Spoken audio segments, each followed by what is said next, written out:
isso aqui é raríssimo de acontecer, as ações do Banco do Brasil caindo praticamente 13% na abertura do mercado hoje. Tudo isso porque o mercado não gostou nem um pouco na última divulgação de resultados do banco. Isso porque o lucro veio muito abaixo do esperado, fazendo muita gente cortar recomendações. Será que chegou a hora de ter mais cautela e pensar em vender essas ações? Ou será que isso aqui é uma baita oportunidade de compra para quem tá vendo? Eu tô fazendo esse vídeo para te mostrar o que é que foi tão ruim nesse resultado. Por que é que tanta gente tá pensando em vender agora? E o que é que você precisa fazer? Como saber a hora exata de comprar ações do Banco do Brasil, por exemplo?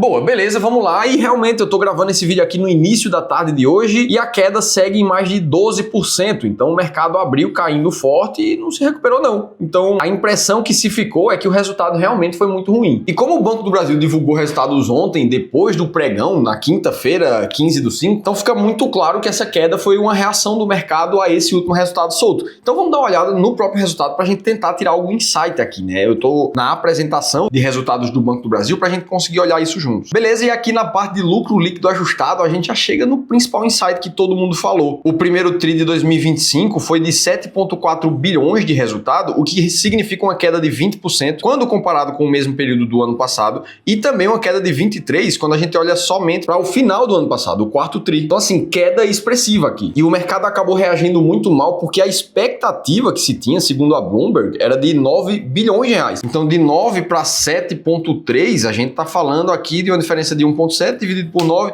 isso veio 18, praticamente 19% abaixo do que o mercado esperava. E aí é natural, como o valor da empresa muitas vezes replica o lucro, a geração de caixa daquela própria empresa, ela cai na bolsa depois de um momento como esse. E como o mercado vive sempre de expectativa, né, o que está no preço na grande maioria das vezes é o que o mercado já assume como verdade que está para acontecer. Quando essa expectativa ela é confrontada com a realidade diferente, a gente vê esses movimentos bruscos. Assim como aconteceu com o próprio Banco Bradesco, que num dia só subiu 15%, também nesse mês de maio. Então aqui foi um cenário diferente. O que é que aconteceu para esse lucro do Banco do Brasil ter sido tão afetado? Beleza, vamos olhar um pouco mais aqui a parte da divulgação de resultados. Aqui na parte de margem financeira, lembrando que a margem financeira num banco é a mesma coisa que uma receita de uma empresa qualquer. Quanto a empresa está colocando para dentro ali com as vendas, com a operação dela realmente. E aqui o que a gente vê é que também houve uma compressão dessa receita, dessa margem, tanto na comparação com o início do ano passado, quanto na comparação do final do ano. Quedas menos expressivas de 10% e 7%, mas ainda assim é uma queda. Então beleza, em termos de vendas, de entrega, de resultado ali, de receita realmente, a gente já vê alguma coisa mais negativa aqui. Mas a principal razão do resultado mais negativo do banco tá nesse slide aqui para vocês. Aqui a gente tem um pouco mais de detalhamento do custo de crédito do banco no primeiro TRI de 2025. Quando a gente destrincha esses valores que foram desenhados aqui, o que a gente vê é que essa parte azul clara são as despesas com PCLD de 2024 e a perda esperada em 2025. Essa PCLD aqui significa provisão para créditos de liquidação duvidosa. É basicamente um termo bonito para dizer que o banco está fazendo reservas ali para cobrir um possível rombo de pessoas físicas ou jurídicas que pegaram dinheiro emprestado e estão arriscando ali de não pagar de volta esse empréstimo. E o que a gente percebe é que a PCLD também vem aumentando quando a gente compara com o começo do ano passado, tanto quanto no final. Era uma cifra de 10 bilhões, agora passou dos 11. E aí, para gravar toda a situação, cada um dos bancos que a gente tem disponíveis no mercado, eles também têm um setor chamado de recuperação de crédito, que é o time deles ali focado somente em falar com as pessoas que estão inadimplentes com o banco e buscar formas de fazer negociação, de recuperar pelo menos uma parte daquele crédito que está sendo devido. Sendo que essa cifra também veio reduzindo. Foram 2 bilhões no primeiro TRI de 2024, ali no final do ano era 1,9 e agora foi de 1,3. Ou seja, o crédito que foi recuperado e colocado para dentro do banco novamente também foi menor. Quando a gente faz essa soma do PCLD menos a recuperação do crédito, a gente chega num custo de crédito total que teve uma alta de quase 19% do começo do ano passado para cá. E mesmo do final do ano passado, a gente vê uma alta de praticamente 10%. Ora, se o custo aumentou pra caramba, se as receitas aqui do banco, que basta a gente lembrar que um banco ganha muito mais dinheiro com operações de crédito, a principal receita de uma companhia financeira assim. E se o custo desse crédito aumentou, é natural que lá na última linha o lucro líquido vai ser diretamente afetado também. E agora aqui pra frente a gente encontra mais alguns números que corroboram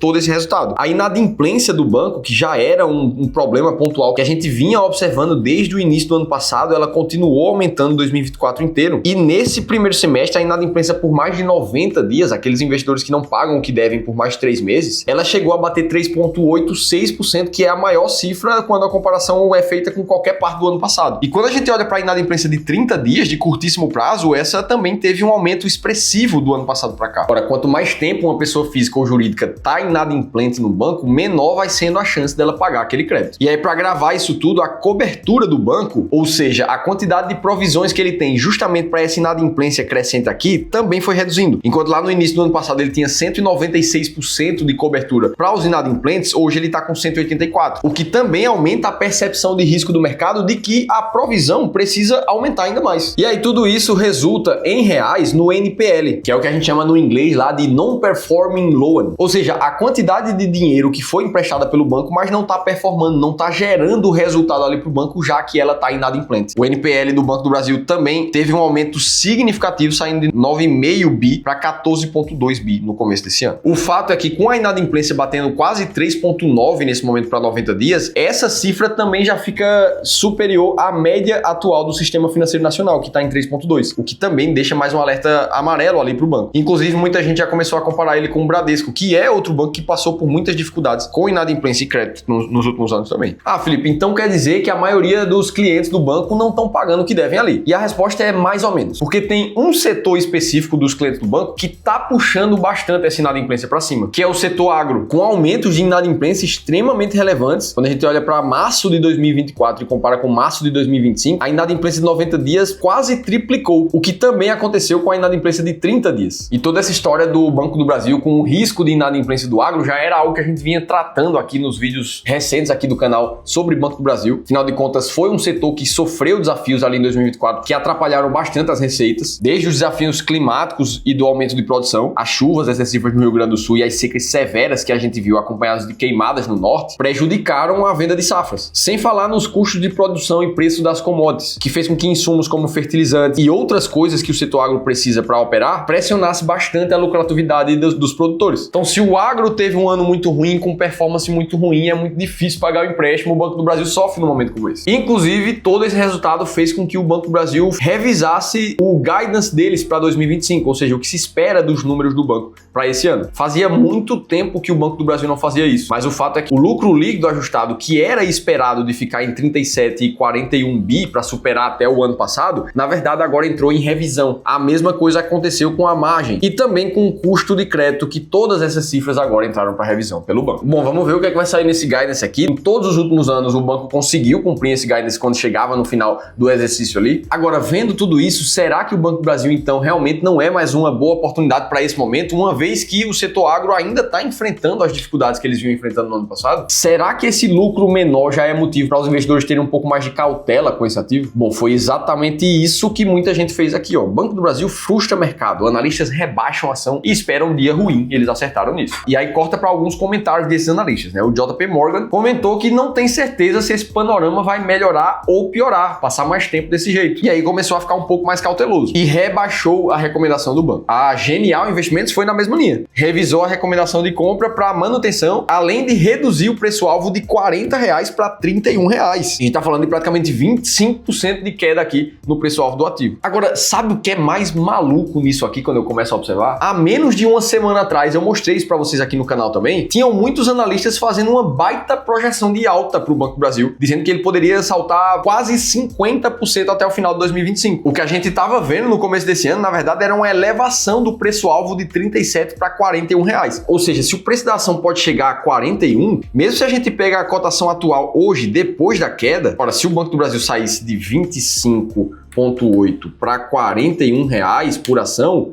a gente está falando de um aumento de R$15, que quando a gente divide isso por 25,80, que seria o preço disponível para comprar hoje, a gente está falando de uma alta no valor de hoje de quase 60%, na verdade, nesse preço-alvo da semana passada. E claro, a visão era muito baseada num crescimento de lucro líquido aqui no começo de 2025 de 4%, o que não aconteceu. Mas outro argumento forte também é que quando a Selic está mais alta, é natural que o Banco do Brasil, por exemplo, se beneficie muito. Isso porque praticamente 40% dos recursos do banco provém de caderneta de poupança e depósitos judiciais. Esse dinheiro que está nessas aplicações, eles rendem 6% ao ano para quem está investindo. Ou seja, com a Selic quase a 15, o banco consegue ter uma remuneração muito mais alta no crédito, no dinheiro que ele empresta, enquanto que na outra ponta ele está pagando os 6% aqui para essa parte do recurso. Essa diferença do crédito, chamada de spread bancário, é muito positiva para o caso do Banco do Brasil, enquanto a Selic está alta. E aí, óbvio, apontaram ali o ROI do Banco do Brasil, que é superior a 20%, mudou agora depois desse resultado para baixar para quase 12%. O preço sobre lucro do banco estava na casa de 6,3%. Nesse momento já bate a casa dos 7,74%, já que o preço ainda não se ajustou, mas o lucro se ajustou. Só que, na minha leitura, por que existia otimismo no Banco do Brasil há algumas semanas, um mês atrás? Ora, quando a gente olhava até o dia de hoje, o resultado dos últimos 6 meses do Banco do Brasil era uma alta para as ações de quase 18%, já considerando dividendos. Ou seja, no momento de alta, a confiança para recomendar compra no empresa é muito maior. Por isso que antes do resultado de ontem do Banco do Brasil, a maioria dos analistas ainda via compra para essa empresa. Logo depois do resultado, a gente já mostrou aqui, vimos vários deles mudando de opinião. E eu imagino que isso aqui ainda vai piorar um pouco mais as recomendações de compra daqui para frente. Então, quando a ação está subindo, a recomendação de compra vem com muito mais facilidade. Na hora que a ação passa por uma dificuldade, a recomendação de venda ou de manutenção vem com muito mais facilidade também. Isso aqui me lembra um estudo muito famoso desenvolvido por algumas universidades federais aqui do Brasil, mostrando a presença de otimismos e vieses de seleção de ações por analistas profissionais aqui no mercado. O que esse estudo aqui concluiu? Ele começou a entender que existiam presenças de vieses emocionais nas recomendações de compra ou de venda dos analistas profissionais, principalmente naqueles que sempre buscam incorporar as previsões de futuro elaboradas pelos analistas. Ou seja, ficou comprovado que ficar assumindo projeções de futuro tende a trazer uma performance negativa nos investimentos. Já esse outro estudo aqui da Universidade de Maringá conseguiu descobrir, com base em algumas pesquisas, que em períodos de menor incerteza, os analistas tendem a ser mais otimistas. Ou seja, quando o mercado tá bom pra caramba, é muito fácil recomendar a compra e projetar que tudo vai continuar dando muito bom para a empresa. Em compensação, em períodos de maior incerteza, os analistas tendem a ser mais conservadores ou até mesmo pessimistas. Ou seja, no momento em que está tudo mais feio, mais opaco na visão de uma empresa assim, é muito natural que a recomendação que vem é de venda. Isso por si só já comprova uma presença de vieses, o que naturalmente vai levar os investidores a comprarem as ações quando elas estão caras demais e venderem quando elas estão baratas, perdendo dinheiro nesse processo. Ora, então aqui a gente já começa a entender que ficar tentando projetar o futuro, entender o que é que vai acontecer nos próximos meses para tomar uma decisão de investimentos não é um caminho muito bom. Não só os analistas do Brasil, mas as principais ferramentas do mercado, elas têm errado drasticamente todas as projeções de futuro que elas fizeram no último ano. O próprio mercado errou 95% das vezes. Entenda, isso aqui não é nenhum recado contra os analistas de valores imobiliários do Brasil. Eu tenho certificação de analista. O grande ponto aqui é que não dá simplesmente para a gente confiar na projeção de futuro de nenhum ser humano na hora de tomar uma decisão de investimentos. E não porque essas pessoas são más profissionais, mas porque nós, seres humanos, somos muito ruins em tentar adivinhar o futuro. E é por isso que aqui no clube a gente gosta de investir totalmente